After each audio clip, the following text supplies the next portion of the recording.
Hello बच्चों। तो कैसे हैं आप लोग? I hope all is fine. ठीक है। बहुत कुछ ध्यान देना पड़ता है वीडियो बनाते समय। पूछो क्यों? जैसे कि फोकस सेट है कि नहीं, जैसे फोकस हमेशा उस पर सेट होना चाहिए। मेरे हाथ पे फोकस सेट नहीं होना चाहिए, जो कि अब ठीक है। ठीक है। It's too technical, I tell you. ठीक है। और आगे चलते हैं। ठीक है। अब हम बात करते हैं special case of special case of momentum conservation.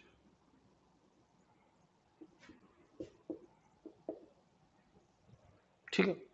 बहुत ज़्यादा मेहनत करने का ये फ़ायदा होता है कि जब आप बहुत ज़्यादा मेहनत कर लेते हो किसी चीज़ में, तो आपको जो सबसे खराब होता है ना, वो भी जो सबसे कम मेहनत करता है, जो कम मेहनत करता है उसके सबसे अच्छे से अच्छा होता है। मतलब आप इस लेवल पे, वो इस लेवल पे। आप बिल्कुल नींद में भी आधे मन से, 1/4 मन से भी काम करोगे, तो उसके बेस्ट से अच्छा कर जाओगे। तो इसीलिए ज़्यादा practice is a good thing. ठीक है ना? क्योंकि कई बार ये दिन खराब होते हैं। आई होप यू अंडरस्टैंड। ठीक है बच्चों। अब इस special case of momentum conservation क्या है? हमने पढ़ा था कि नेट फोर्स बराबर क्या होता है? D P system by D T.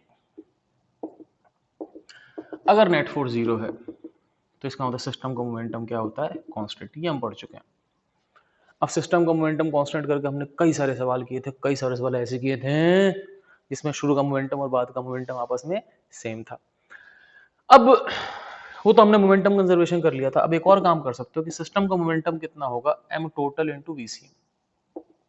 ठीक है। तो अगर सिस्टम का मोमेंटम कांस्टेंट है तो एम टोटल तो कांस्टेंट होता ही है, तो वीसीएम भी क्या होगा? कांस्टेंट होगा। सिस्टम का जो सेंटर ऑफ मास है, जो सेंटर ऑफ मास की वेलोसिटी, वो भी क्या होगी? कांस्टेंट होगी। अब सेंटर ऑफ मास की वेलोसिटी कांस्टेंट होने के दो तरीके हैं। या तो सेंटर ऑफ मास की वेलोसिटी जीरो पे कांस्टेंट होगी, या नॉन जीरो पे कांस्टेंट होगी। तो मान लो कि इफ सेंटर ऑफ मास की वेलोसिटी जीरो है ना, तो जीरो रहेगी। और 10 है तो 10 रहेगी। तो मान लो सेंटर ऑफ मास की वेलोसिटी जीरो है तो जीरो रहेगी। ठीक है। तो कुल मिला के एक फंडा बन गया कि अगर नेट फोर्स सिस्टम पे जीरो है और सेंटर मास की वेलोसिटी जीरो है ना, तो जीरो रहेगी। ठीक है। अब सोचो, सेंटर मास की वेलोसिटी जीरो है, नेट फोर्स जीरो है, नेट फोर्स जीरो तो मोमेंटम कांस्टेंट, मोमेंटम कांस्टेंट तो वेलोसिटी कांस्टेंट, वेलोसिटी कांस्टेंट तो वेलोसिटी जीरो है, तो हमेशा क्या रहेगी? जीरो रहेगी। अब वेलोसिटी जीरो की जीरो रहेगी। अब हम चलते हैं आगे, मैं इसको मिटा रहा हूँ। ठीक है। अब वेलोसिटी जीरो रहेगी, इसका मतलब सेंटर ऑफ मास, इसका मतलब सेंटर ऑफ मास, इसका मतलब सेंटर ऑफ मास रुका रहेगा।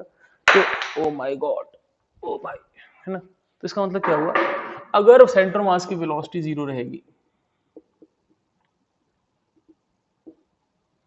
देन अगर सेंटर मास की वेलोसिटी जीरो रहेगी, देन उसका डिस्प्लेसमेंट भी जीरो होगा। पूछो क्यों?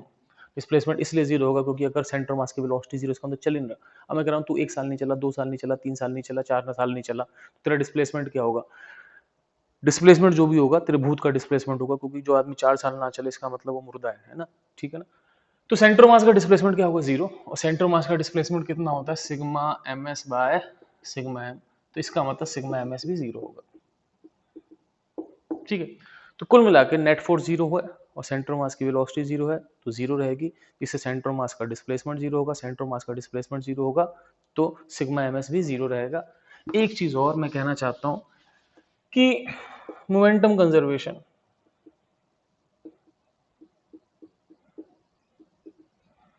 can be independently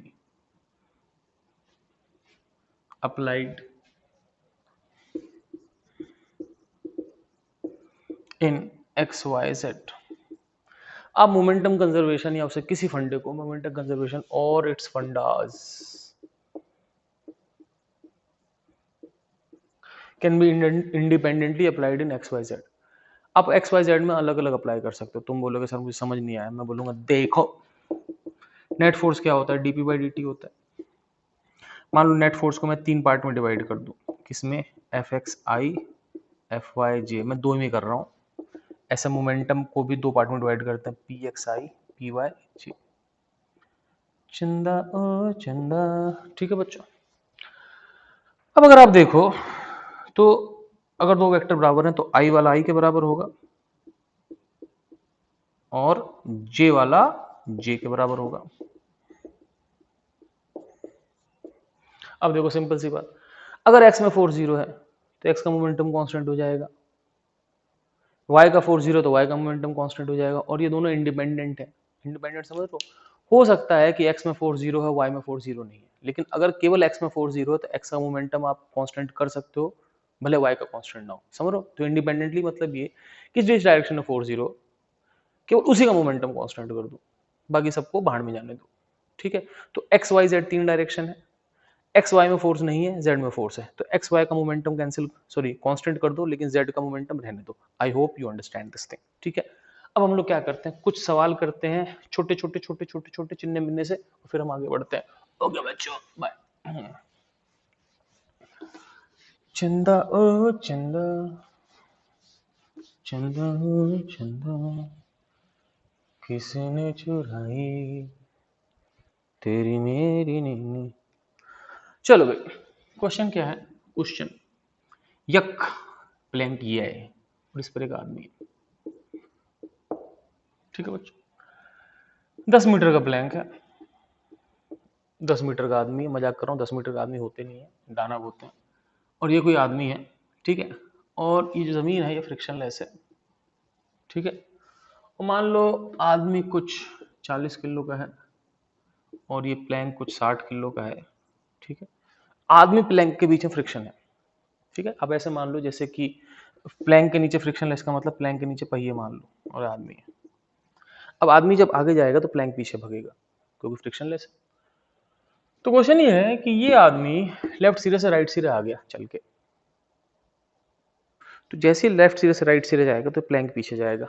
तो if man comes to right end, अगर आदमी राइट एंड पे आ जाता है, देन डिस्प्लेसमेंट ऑफ प्लैंक बराबर कितना। प्लैंक की स्पेलिंग पी एल एन के होती है, सी के होती है, आई एम नॉट श्योर, वैसे के ही होती है, वो पी एल एन सी के वो होता है प्लैंक्स कांस्टेंट आई थिंक। तो प्लैंक का जो डिस्प्लेसमेंट होगा वो कितना होगा ये हमको बताना है। ओके बच्चों, I hope you are understanding this, या और पास में आ गया सब खोपड़ी भी घुस के समझाऊं। अच्छा बच्चों, अब सुनो मेरी बात। क्या हुआ कि देखो, आदमी चला, प्लैंक पीछे आया, प्लैंक कितना पीछे आया, मान लो प्लैंक इतना पीछे आ गया, तो मान लो प्लैंक एक्स पीछे आ गया। अब प्लैंक का राइट सिरा एक्स पीछे आएगा तो लेफ्ट सिरा भी एक्स पीछे आएगा, और जो फाइनली इंसान की स्थिति होगी वो इंसान की स्थिति ऐसे होगी। आप लोग इसको डॉटेड डॉटेड से बना लिया करो क्योंकि मेरे पास तो 2 रंग के मार्कर हैं। तो एक स्थिति आप बना लो वैसे सॉलिड लाइन से, एक स्थिति बना लो डॉटेड लाइन से। ओके, एक स्थिति डॉटेड लाइन से बना ली। अभी 10 मीटर है, ये एक्स है, तो इसका मतलब आदमी कितना चला, आदमी चला 10 माइनस एक्स। आदमी 10 माइनस एक्स आगे गया, प्लैंक एक्स पीछे गया। अब इस केस में ध्यान रखना, सिस्टम शुरू में रुका हुआ था, तुम बोलोगे ऐसा बोला तो नहीं, नहीं बोला तो भी रुका हुआ है क्योंकि ये बाय डिफॉल्ट चलता है। बाय डिफॉल्ट मान के चलना है कि आदमी प्लैंक पे ऐसे रुका हुआ था और फिर आदमी ने चलना शुरू कर दिया। ठीक है ना, आदमी ने ऐसे चलना शुरू कर दिया। अब क्या हुआ कि ये इधर चला। अब इस सिस्टम पे नेट फोर्स, अब देखो इस सिस्टम फोर्स ऐसी बात है, ऊपर नॉर्मल है, नीचे एम है, लेकिन वो वाई में फोर्स है, एक्स में तो कोई फोर्स नहीं। तो एक्स में कोई फोर्स नहीं है, वैसे वाई के फोर्स कैंसिल हो जाएंगे, नॉर्मल एम तो सिग्मा एम एस 0 कर दो, लेकिन किस में, एक्स में कर दो, कोई दिक्कत नहीं, एक्स में सिग्मा एम एस 0 कर दो। अब सिग्मा एम एस एक्स में 0 करोगे तो आदमी का आएगा 40 इंटू 10 माइनस एक्स, सॉरी हाँ सही तो है, प्लैंक का तो मासीन दिया, प्लैंक ले लेते हैं 60 किलो का, और प्लैंक का आएगा 60 इंटू प्लैंक की displacement x left minus x बराबर 0, 0 0 कट गया, 40 माइनस 4x बराबर 6x। तो 40 बराबर कितना हो गया 10x, x कितना हो गया 4 मीटर। तो इसका मतलब क्या हुआ बच्चों, ये प्लैंक 4 मीटर गया और सॉरी आदमी 4 मीटर गया, सॉरी प्लैंक 4 मीटर पीछे गया, आदमी 10 माइनस एक्स मतलब 6 मीटर आगे गया। तो आदमी 6 मीटर आगे चल गया, प्लैंक 4 मीटर पीछे चला गया। कोई दिक्कत किसी को नहीं है, आगे चले। ऐसा एक और सवाल कर लेते हैं। सबसे बेस्ट है आप जब भी कोई सवाल मिले तो उसको खुद अपने हाथों से, अपने हस्त से खुद किया करो। ओके बच्चों, अब चल रहा है आगे, दूसरा क्वेश्चन करते हैं। आप लोग फटाफट पॉज करो और लिख लो। चंदा चंदा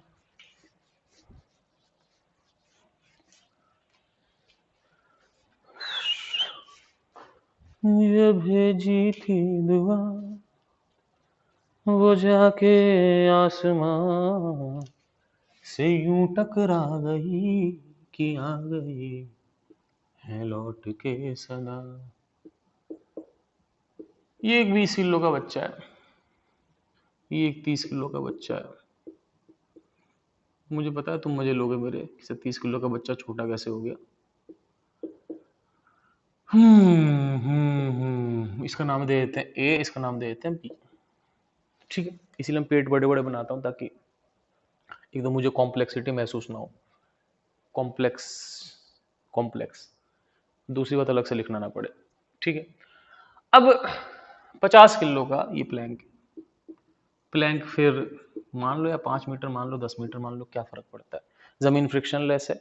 अब क्या होता है कि इस प्लैंक पे दोनों आदमी चले, इन्होंने अपने सिरे बदल लिए, ए राइट सिरे पे आ गया, बी लेफ्ट सिरे पे आ गया। ठीक है, if ends are exchanged by A and B, अगर A और B ends को एक्सचेंज कर लेते हैं then what is displacement of Planck, तो प्लैंक का डिस्प्लेसमेंट क्या होगा।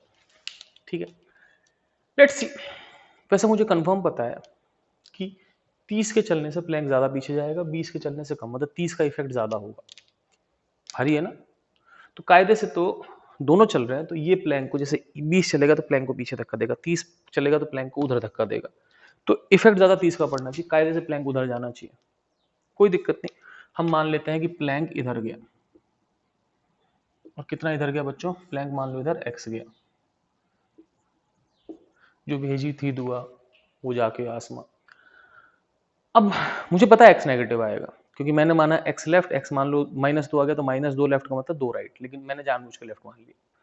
अब यहां पर क्या हुआ बच्चों कि वो जो b है वो यहां पर आ गया, और जो a है वो यहां पर आ गया।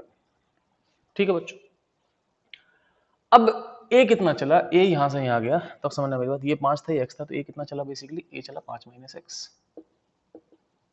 ठीक है, b कितना चला, यहां से यहां 5 था, ये x है, तो b कितना चला बच्चों, 5 + x। ठीक है, सही। a कितना चला खुद देख लो, 5 - x, b कितना चला बच्चों, 5 + x।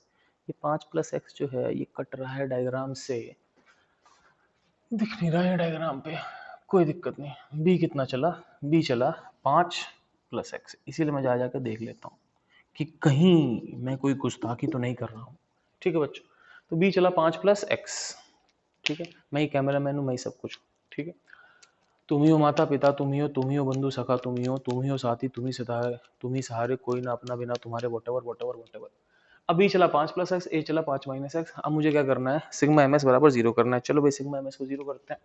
चलो जी, क्वेश्चन लिख नहीं लिया तो पीछे करके लिख लो, है ना। अब सिग्मा ms बराबर 0, थोड़ा इसको ऊपर लिखते हैं। पहला a को लिखते हैं, a का मास कितना है 20, कितना चला 5 - x। ठीक है, अब बात करते हैं b का मास कितना है 30, कितना चला -x, तो -30x लिख देते हैं, 30 - x की जगह -30x लिख देते हैं। प्लैंक, नहीं नहीं नहीं, हाँ ठीक है ठीक है ठीक है ठीक है, नहीं नहीं नहीं नहीं, बी, हाँ ठीक है ना, प्लैंक तो 50 किलो है ना। तो प्लैंक का हो गया 50, और प्लैंक पीछे चला -x। आदमी की बात करते हैं, -50x, आदमी हो गया 30 किलो का, और आदमी कितना चला बच्चों, आदमी इस एंड से इस एंड आ गया, बी, ए इस एंड आ गया, बी इस एंड आ गया। बी का है 5 + x, माइनस का -5 + x बराबर कितना 0। ठीक है, I hope you are understanding. तो इफ यू आर अंडरस्टैंडिंग तो हम चलते हैं आगे। तो यहाँ से कितना आ गया बच्चों, जीलो जीलो जीलो काट दो। ठीक है, 5 दूनी 10, -2x, -5x, -15, -3x बराबर कितना 0। ठीक है, 2 5 10, -2x, -5x, -15, -3x बराबर 0। अब यहाँ से कितना हो गया, 10 में से 15 गया -5, और यहाँ देखो 2 5 3 10x, -10x का +10, x कितना आ गया, -आधा मीटर। अब -आधा मीटर मतलब x जो मेरा था वो x लेफ्ट था, तो ये हो गया -आधा मीटर लेफ्ट, और -आधा मीटर लेफ्ट का मतलब क्या हो गया कि ये आधा मीटर राइट हो गया। ठीक है बच्चों, तो कुल मिला के जो प्लैंक है वो आधा मीटर राइट गया। ठीक है, तो आप लोग इस सवाल को सोच लो, समझ लो, लिख लो। ठीक है, और हम एक सवाल और करते हैं आखिरी। ठीक है बच्चों, इसी टाइप का। ठीक है, मैं पॉज करके लिख लो। मैं कैसे पॉज कर सकता हूँ, आप भी पॉज कर सकते हो। क्या पागल बंदे की बात करते रहता हूँ। चलो भाई, अब हम चलते हैं आगे। जो भेजी थी दुआ वो जाके आसमां से यूं टकरा गई कि आ गई है लौट के। अब देखो बच्चों, अगला क्वेश्चन ऐसा है। एक आदमी है, ठीक है, वो एक नाव पर है।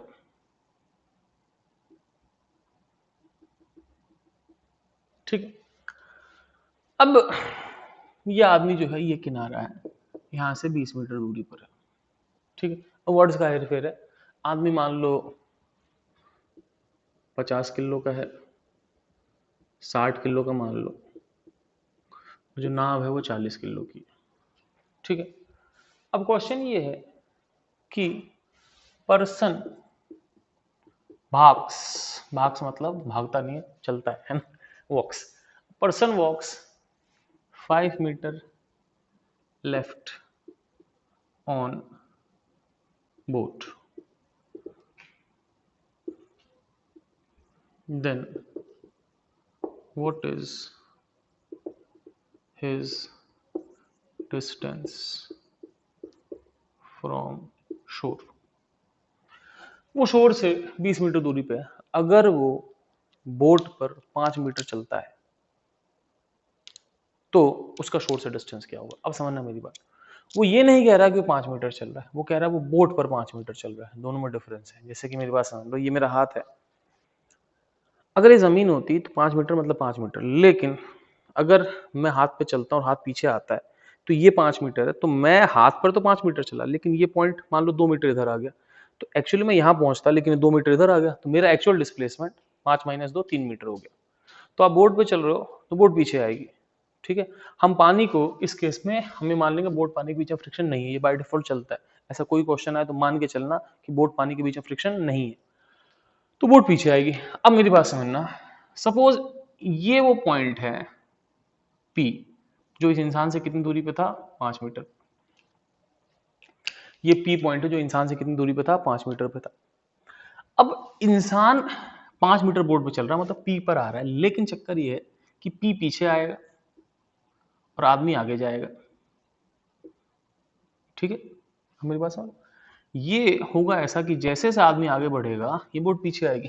तो ऐसा होगा कि ये आदमी है, अब आदमी आगे जाएगा, बोट पीछे आएगी, तो वो बोट पे 5 मीटर चलेगा लेकिन वो पॉइंट खुद पीछे आ जाएगा। तो आप ये मान लो कि आदमी चला एक्स, ये 5 मीटर, तो बोट कितनी चलेगी, 5 - x। बोट कितना चलेगी, 5 - x। बोट कितना चलेगी, 5 - x।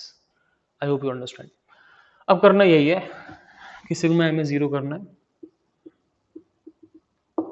ठीक है बच्चों, अब सिग्मा एम एस जीरो करने के लिए क्या करेंगे, पहले बोट की बात करते हैं। तो बोट का हो गया 40, डिस्प्लेसमेंट हो गया 50 - x, आदमी का हो गया 60, डिस्प्लेसमेंट हो गया -x, बराबर कितना, 0। तो 0 0 कट गया, कितना आ गया, 20 is equal to -4x -6x कितना हो गया, 10x, x कितना हो गया, 2 मीटर। तो इसका मतलब आदमी कितना चला, आदमी चला 2 मीटर। अब आदमी 2 मीटर चला तो ये डिस्टेंस 2 मीटर होगी। अब ये किनारे से कितना दूर था, 20 मीटर, इसमें से x कम हो गया, x कितना कम हो गया, 2। तो इसका मतलब डिस्टेंस फ्रॉम शोर, शोर वो जगह जहां बहुत शोर होता है, अंदर कोई शोर नहीं होता। डिस्टेंस फ्रॉम शोर जो हो जाएगा वो हो जाएगा 20 - x, और 20 - x कितना हो गया बच्चों, 20 - 2। 20 - 2 बराबर 18 मीटर। तो उसका जो डिस्टेंस हो जाएगा वो आपके 18 मीटर हो जाएगा। ओके बच्चों, hope you understand it. Fine fine fine. तो ये लेक्चर हम यहीं खत्म करते हैं। वैसे ऐसा कई बार होता है, बोलते हैं लेक्चर खत्म हो गया, फिर मैं चालू हो जाता हूँ, तो देख लेना। ओके बच्चों, बाय, टेक केयर।